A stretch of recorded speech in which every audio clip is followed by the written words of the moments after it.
pantang menyerah gitu. Dengan kerja kerasnya siang malam mereka pantang menyerah, pantang lelah. Saya sangat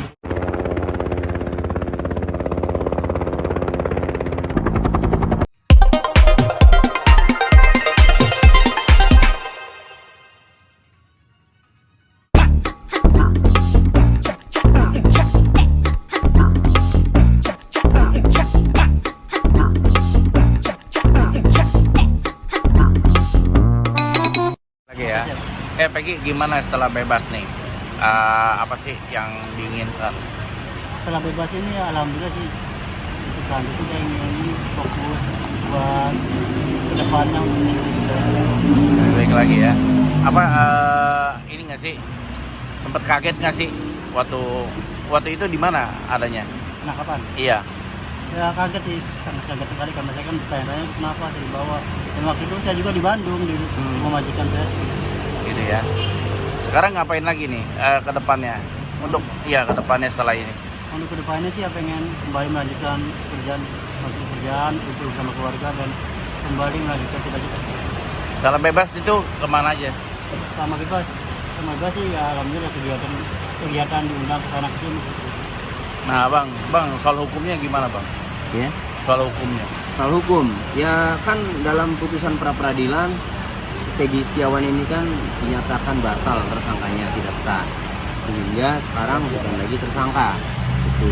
Nah kemudian penyidik itu diperintahkan oleh hakim ya dalam putusannya itu agar menghentikan penyidikan, mencabut status tersangka. Jadi selain membatalkan penetapan tersangka, status tersangkanya sudah dicabut ya, penyidikannya sudah dihentikan dan kami sudah mendapatkan surat SP3, kemudian surat pencabutan tersangka dan surat pembatalan tersangka itu melalui putusan itu ya, ditindaklanjuti dengan pencabutan tersangka. Jadi secara hukum memang Peggy Setiawan ya sudah bukan tersangka lagi. Ya, gitu. Tidak berurusan dengan hukum lagi sudah. Nah, kalau Peggy sendiri, ya tiba-tiba udah disangkakan dulu, ya kan?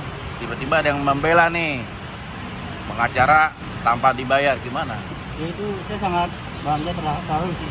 Saya sangat terima kasih banyak kepada mereka semua karena pada awalnya kan saya sempat berpikir gini, saya ini orang nggak mampu kan, nggak mungkin buat nyewa pengacara, jangan kan nyewa pengacara buat makan aja kan dadak nyari gitu.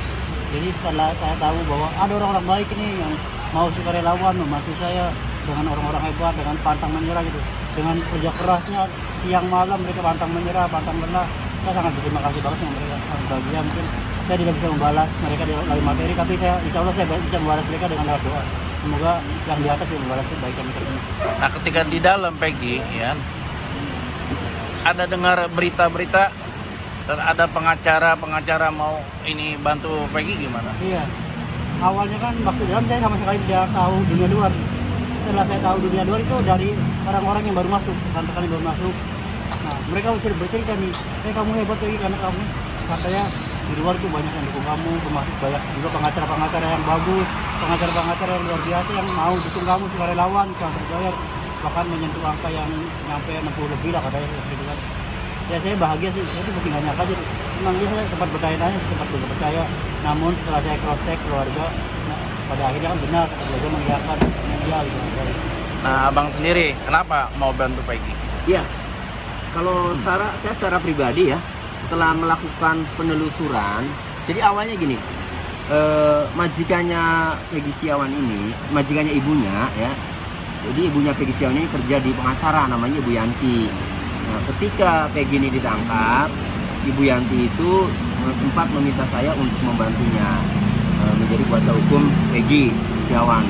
Cuma saat itu saya bilang, enggak, masa bela pembunuh, saya bilang kan.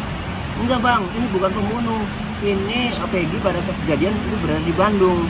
Jadi bukan pelaku. Loh kenapa ditangkap? Ya justru itu, ayo kita bantu, kita bela kan. Nah ya sudah, kalau begitu coba saya selidiki dulu. Nah saya selidiki lah. Saya selidiki dengan nanyakan ibunya. Ibunya muncul nama-nama diantaranya Bondol, Ibnu, Robi, Suparman, Pak Agus kan. Nah itu semua yang mengetahui pada saat kejadian ada di Bandung 2016.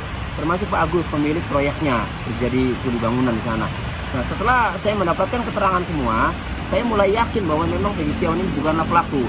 Saat kejadian itu berada di Bandung. Oleh karenanya kemudian saya mau. Nah, setelah terungkap semuanya kan semua pengacara yang tergabung itu terketuk hatinya, tergugah hatinya. Masa orang bukan pelaku kok ditangkap tersangka.